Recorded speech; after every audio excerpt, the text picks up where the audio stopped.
Hi hello നമസ്കാരം. അനിരുദ്ധാണ്. Bigg Boss Malayalam season 7 weekend episode, അതായത് ഞായറാഴ്ചത്തെ വിശേഷങ്ങളുമായിട്ടാണ് കേട്ടോ ഞാൻ വന്നിരിക്കുന്നത്. കഴിഞ്ഞ ദിവസം പ്രോമോയില് കണ്ട പോലെ തന്നെ ഇന്നത്തെ രാവിലെ തന്നെ പ്രോമോ വന്നായിരുന്നു. അതിനകത്ത് ഉം, നമ്മുടെ മസ്താനി ഫ്രൈ ആണ് കേട്ടോ ഉണ്ടായിരുന്നത്. മസ്താനിനെ നല്ല രീതിയിൽ വറുത്ത് കോരിയെടുക്കുന്ന ഒരു സാധനമായിരുന്നു പ്രോമോ ഉണ്ടായിരുന്നത്. പക്ഷെ പ്രോമോയുടെ അത്രയും കാര്യമായിട്ട് എപ്പിസോഡിൽ ഉണ്ടായിരുന്നോ എന്ന് ചോദിച്ചു കഴിഞ്ഞാൽ ഇല്ല എന്ന് വേണമെങ്കിൽ പറയാം. കാര്യമായിട്ടൊന്നും മസ്താനിക്ക് കൊടുക്കുന്നില്ല. നല്ല രീതിയിൽ വിമർശിക്കുന്നുണ്ട്. എങ്കിലും ഇന്നലെ അനുമോളുടെ അടുത്ത് കാണിച്ച ഒരു ദേഷ്യവും എന്താ പറയാ, ആ ഒരു സാധനം ഉണ്ടായിരുന്നില്ല എന്ന് വേണമെങ്കിൽ പറയാം കേട്ടോ. എല്ലാ ദിവസവും അങ്ങനെ നിൽക്കാൻ പറ്റത്തില്ലല്ലോ. ആദ്യം തന്നെ വൈൽഡ് കാർഡ്സിനെ കുറിച്ചിട്ടുള്ള അഭിപ്രായങ്ങളായിരുന്നു ചോദിച്ചുകൊണ്ടിരുന്നത്. പ്രത്യേകിച്ച് മസ്താനി പുറത്തു നിന്ന് വന്നിട്ടുള്ള കാര്യങ്ങൾ, എന്തിനാണ് ഇങ്ങനെ എല്ലാ കാര്യങ്ങളും സംസാരിക്കുന്നത്, അതിനെ കുറിച്ചിട്ടൊക്കെ മസ്താനിയോട് ചോദിക്കുന്നുണ്ട്. മസ്താനി വളരെ സ്ട്രോങ് ആയിട്ടുള്ള ഒരു കണ്ടസ്റ്റന്റ് ആയിട്ടാണ് കേട്ടോ എനിക്ക് ഫീൽ ചെയ്തത്. കാരണം പുള്ളിക്കാരിനെ ആർക്കും ട്രിഗർ ചെയ്യാനായിട്ട് പറ്റുന്നില്ല എന്ന് ഒരു സാധനം മെയിൻ ആയിട്ട് അതാണ് തോന്നിയത്. കാരണം ലാലേട്ടനാണെങ്കിലും വളരെ ദേഷ്യത്തിലും അല്ലെങ്കിൽ സീരിയസ് ആയിട്ടും സംസാരിക്കുമ്പോൾ പുള്ളിക്കാരി അതൊരു ലാഘവത്തോടു കൂടി എടുക്കുന്ന പോലെയാണ് ഫീൽ ചെയ്തത്. കാരണം ഇതൊരു ഷോ ആണ്, ഹോസ്റ്റ് ആണ് ലാലേട്ടൻ. അപ്പം ഇങ്ങനെയൊക്കെ പറയുകയും ചെയ്യുകയൊക്കെ ചെയ്യണം. കാരണം പ്രോഗ്രാം അല്ലേ, അതിന് TRP കൂടണം. അപ്പം ഇങ്ങനെയുള്ള സാധനങ്ങളൊക്കെ ഉണ്ടാവും എന്ന ഒരു അറിവുള്ള ഒരു വ്യക്തി എന്നുള്ള രീതിയിൽ അതിന് ആ ഒരു ലാഘവത്തോടു കൂടി എടുക്കുന്നതായിട്ടാണ് ഫീൽ ചെയ്തത് കേട്ടോ.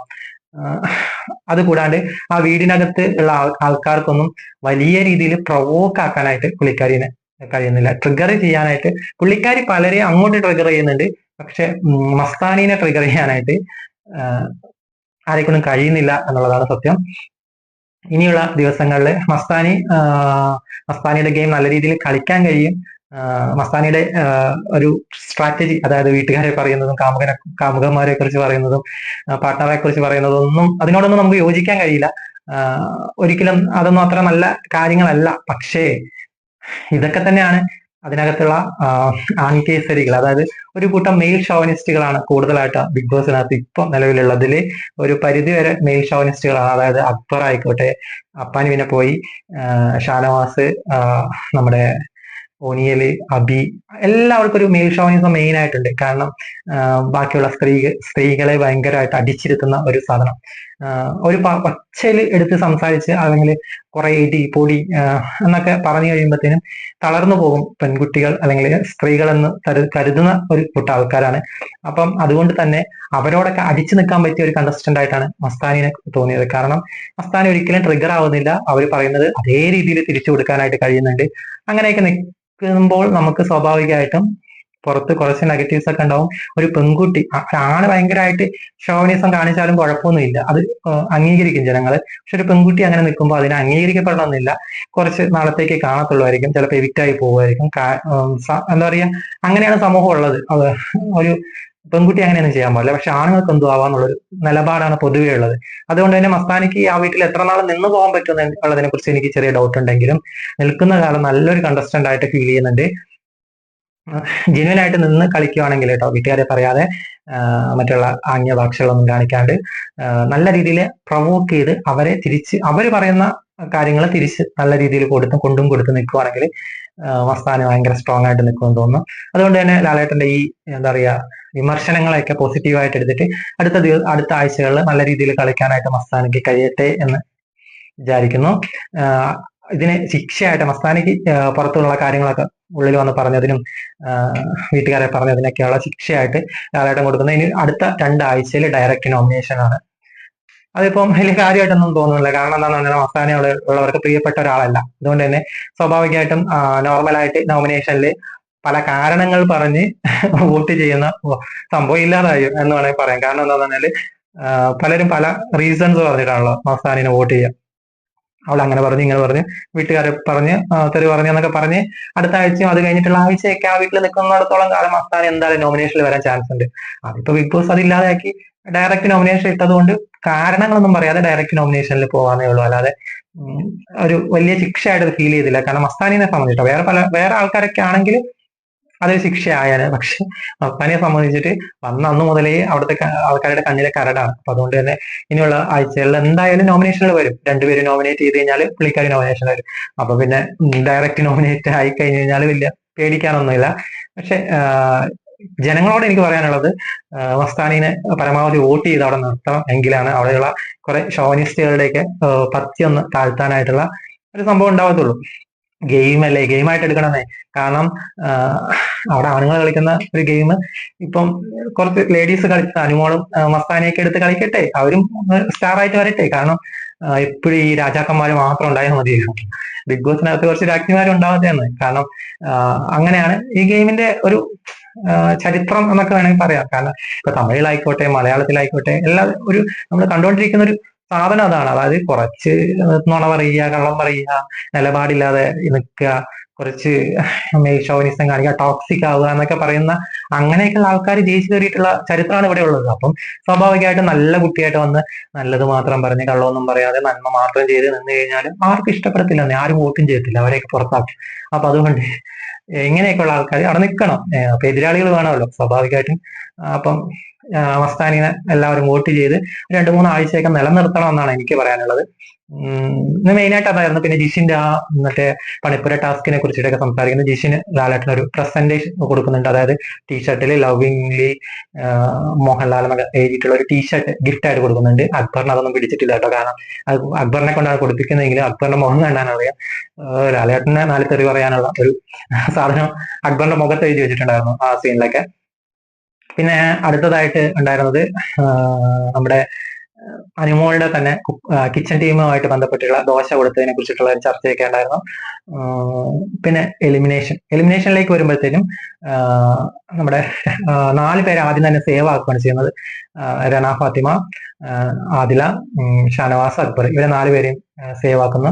അതിനുശേഷം ആര്യനെയും ജിസേലിനെയും കൺഫെക്ഷൻ റൂമിലേക്ക് വിളിച്ച് അവിടെ സംസാരിക്കുന്നുണ്ട്. അത് കഴിഞ്ഞിട്ട് നമ്മുടെ അനുമോളിനെയും ചൈത്യനെയും കൺഫെക്ഷൻ റൂമിൽ വിളിച്ച് സംസാരിക്കുന്നുണ്ട്. അവര് ആര്യനും ജിസേലും ഭയങ്കര സ്നേഹപൂർവ്വം നീ പോയി കഴിഞ്ഞാൽ എനിക്ക് ഭയങ്കര വിഷമാവും, നീ അങ്ങനെ രണ്ടുപേരും പരസ്പരം അങ്ങോട്ടും ഇങ്ങോട്ടും അവരുടെ വിഷമങ്ങളെ കുറിച്ചൊക്കെ പറയുന്നുണ്ട്.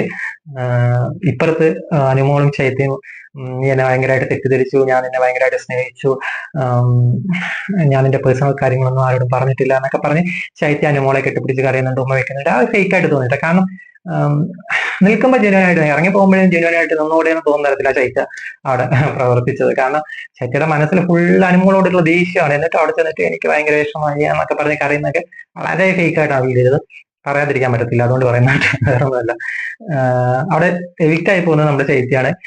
ചൈത്യ എന്ന് പറഞ്ഞു കഴിഞ്ഞാൽ ഭാഗ്യം ചെയ്ത കണ്ടസ്റ്റന്റ് ആയിട്ടാണ് പറയാൻ പറ്റുന്നത്. കാരണം 2ാമത്തെ ആഴ്ച മുതൽ നമ്മൾ എവിക്റ്റ് ആവും എന്ന് പ്രതീക്ഷിച്ചിരുന്ന ഒരു കണ്ടസ്റ്റന്റ് ആണ് ചൈത്യ.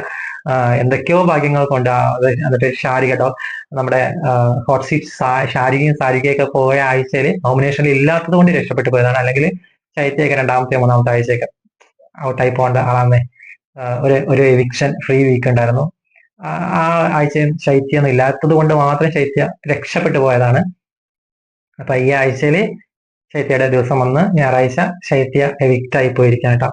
അൺഫെയർ ഒന്നുമല്ല, ഫെയർ ആയിട്ടുള്ള എവിക്ഷൻ ആണ്. ശൈത്യയുടെ ഒരു ഗെയിം എന്ന് പറയുന്നത് വളരെ നെഗറ്റീവ് ആയിട്ടുള്ള ഒരു ഗെയിം ആയിരുന്നു. നമ്മൾ ആദ്യത്തെ ആഴ്ചയൊക്കെ നമ്മൾ വിചാരിച്ചത് എന്താണെന്ന് പറഞ്ഞാൽ ശൈത്യ വളരെ നല്ലൊരു ഗെയിമറാണ്. കാരണം ശൈത്യ ഉള്ളിലൂടെയാണ് പണി കൊടുക്കുന്നത്, പുറകിൽ നിന്ന് കുത്തും. ശൈത്യ വിചാരിച്ചത് ജെന്യുവൻ ആയിട്ട് അനുമോളുമായിട്ട് ഫ്രണ്ട്ഷിപ്പാണ്, ഫ്രണ്ട് എന്ന രീതിയിൽ ഒരു ഫ്രണ്ടിന്റെ തെറ്റുകൾ കണ്ടു കഴിഞ്ഞു കഴിഞ്ഞാൽ അത് അപ്പൊ തന്നെ തിരുത്തി കൊടുക്കുന്ന നല്ലൊരു ഫ്രണ്ട് എന്നുള്ള ഇമേജാണ് ശൈത്യ പ്രതീക്ഷിച്ചതെങ്കിൽ പുറത്തു പോയത് ഒരു കട്ടപ്പ ലൈനാണ്. കാരണം എന്താണെന്ന് പറഞ്ഞാല് ഒരു ഫ്രണ്ടിന്റെ കുറ്റങ്ങൾ തിരുത്തുന്നത് അവളോട് നേരിട്ട് പറഞ്ഞിട്ടായിരിക്കണം, അല്ലെങ്കിൽ അവളുടെ അടുത്ത് ഉപദേശ രൂപേണയൊക്കെ പറഞ്ഞിട്ടുള്ള കാര്യങ്ങളായിരിക്കണം ഒരു ഫ്രണ്ടിനെ തിരുത്തുക എന്ന് പറയുന്നത്. ഇത് അങ്ങനെയല്ല. അനുമോളുടെ അടുത്ത് ഭയങ്കരമായിട്ട് നല്ല രീതിയിൽ സ്നേഹത്തിൽ ഓരോ കാര്യങ്ങൾ പറയും ചോദിച്ചറിയുകയും ചെയ്തിട്ട് അപ്പുറത്ത് പോയിട്ട് അവളെ കുറ്റം പറയുന്ന തരത്തിലുള്ള പ്രതികരണമാണ് കേട്ടോ കണ്ടത്. അതുകൊണ്ട് തന്നെ പുറത്ത് കട്ടപ്പ എന്നുള്ള പേരും വീണ് വളരെ ദാരുണമായിട്ടാണ് പുറത്തേക്ക് ഇറങ്ങുന്നത്. പുറത്തിറങ്ങുമ്പോഴേ അറിയത്തുള്ളൂ ശൈത്യയുടെ ഗെയിം വളരെ വീക്കായിരുന്നു.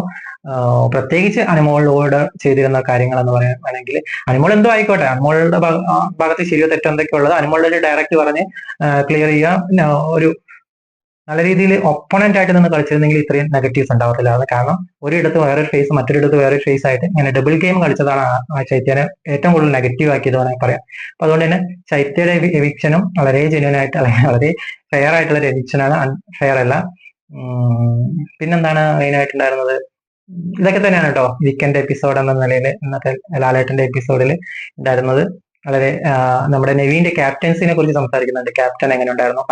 എല്ലാവരും നെഗറ്റീവ്സ് ആണ് പറയുന്നെങ്കിലും എല്ലാവരും നെഗറ്റീവ്സാ പറഞ്ഞത്. അനുമോള്, അനീഷ്, ബിന്നി, അക്ബർ, അങ്ങനെ എല്ലാവരും നെഗറ്റീവാ പറഞ്ഞത്. പക്ഷെ നമുക്ക് പുറത്തുനിന്ന് നോക്കുന്നവർക്ക്, എന്നെ സംബന്ധിച്ചിട്ട് ഞാൻ പറയുകയാണെങ്കിൽ ഒരു ആവറേജ് നല്ല രീതിയിൽ ഒരു ക്യാപ്റ്റൻസി കൈകാര്യം ചെയ്ത ഒരു ക്യാപ്റ്റൻ ആയിട്ടാണ് ഫീൽ ചെയ്യുന്നത്. ജിസേലിന്റെ ആര്യന്റെയും വിഷയം ചർച്ച ചെയ്തതായിക്കോട്ടെ, പല കാര്യങ്ങളിലും ഒരു എന്താ പറയുക, ന്യൂട്രൽ ആയിട്ട്, അല്ലെങ്കിൽ മെയിൻ ആയിട്ട് ഇപ്പൊ 2 ഗ്രൂപ്പാണുള്ളത്. ഹൗസ് മേറ്റ്സ്, നേരത്തെ ഉണ്ടായിരുന്ന ഹൗസ് മേറ്റ്സും വൈൽഡ് കാർഡ്സും. അപ്പം അങ്ങോട്ടും ഇങ്ങോട്ടും ഒരു ചായ്വ് കാണിക്കാതെ ഒരു നല്ല രീതിയിലുള്ള എന്താ പറയുക, ക്യാപ്റ്റൻ എന്ന രീതിയിൽ എല്ലാവരെയും ഈക്വൽ ആയിട്ട് ട്രീറ്റ് ചെയ്തു. വൈൽഡ് കാർഡ്സിനെ മാറ്റി നിർത്താതെ ഇവരെ സന്തോഷിച്ച് നിർത്തിയില്ല എന്നുള്ള കാര്യങ്ങളൊക്കെ നല്ല രീതിയിൽ ചെയ്തു എന്നതുകൊണ്ട് തന്നെ നല്ലൊരു, അത്യാവശ്യം കുഴപ്പമില്ലാത്തൊരു ക്യാപ്റ്റൻ എന്ന് വേണമെങ്കിൽ പറയാം. അപ്പാനിയെ പോലെ ആയിരുന്നില്ല. ഇതൊക്കെയാണ് മെയിനായിട്ട് ഇന്നത്തെ എപ്പിസോഡിൽ ഉണ്ടായിരുന്നത്. അപ്പൊ ഇനി അടുത്ത ആഴ്ച എന്ന് പറയുന്നത് ഒരു എന്താ പറയാ, ബിഗ് ബോസ് ഒരു സർക്കസ് കൂടാരവും ഫാക്ടറിയും എന്തൊക്കെ ആവുകയാണ്. അപ്പം വീക്ക്ലി ടാസ്ക് നല്ല പൊടി പൂരമായിരിക്കും എന്ന് തോന്നുന്നു. അപ്പം ഇതൊക്കെയാണ് കേട്ടോ. അടുത്ത ആഴ്ചത്തെ നമ്മൾ നാളെ മുതലുള്ള അപ്ഡേറ്റ്സ് ആയിട്ട് വരും. ഇപ്പം സൈനിങ് ഓഫ്, അനിൽ. ബൈ.